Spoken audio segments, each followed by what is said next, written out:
Hello guys, আমি চলে এসেছি আজকে মিনি ব্লগে। তো তোমাদের সঙ্গে শেয়ার করবো চুল কালার। তো আমি আগে করেছিলাম একটা পার্লার চুল কালার করেছিলাম, বার্গান্ডি কালার। সেটা ব্রাউন হয়েছিল, তো এখন সেটা লাল হয়ে গেছে রোদে। তো এখন ভালো এখন আমি এটা কালার করব। তো তোমরা দেখতে পাচ্ছ একটা আর ময়ূরী হেনা নিয়ে এসেছি, সেটা কালো করব। তার সঙ্গে একটা ডিম দেবো।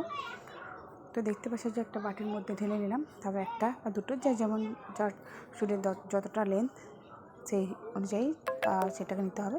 তো আমি একটা ডিমে নিচ্ছি, আমার চুলটা ছোটো আছে। তো চলো দেখতে থাকো, আমি ঝটপট গুলে নিই।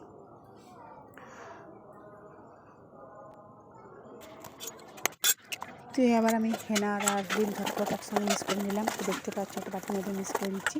তো এবার চুলটাকে খুলে লাগিয়ে নেবো। তো আমার হেনা হয়ে গেছে, উপর থেকে নিচ ভিতরের উপর সব লাগিয়ে নেবো ঝটপট করে। তো দেখতে পাচ্ছ লাগানো কমপ্লিট হয়ে গেল। তো এবার দেখছি চুলটাকে আমি বেশ লাগিয়ে নিয়েছি, রেখে দিচ্ছি শুকাবো আধ ঘন্টা। তো চলো এই দেখো আধ ঘন্টা পর আমি স্নান করে নিয়েছি। দেখো খুব সুন্দর একটা সিল্কি ভাব লাগছে, চকচক করছে, খুব সুন্দর লাগছে, তাই না? তো প্লিজ তোমরা কমেন্টে জানিয়ে কেমন হয়েছে, আর তোমরা প্লিজ ট্রাই করে দেখো, এটা খুব সুন্দর হয়। তো চলো দেখতে থাকো ভিডিওটা। Tata bye.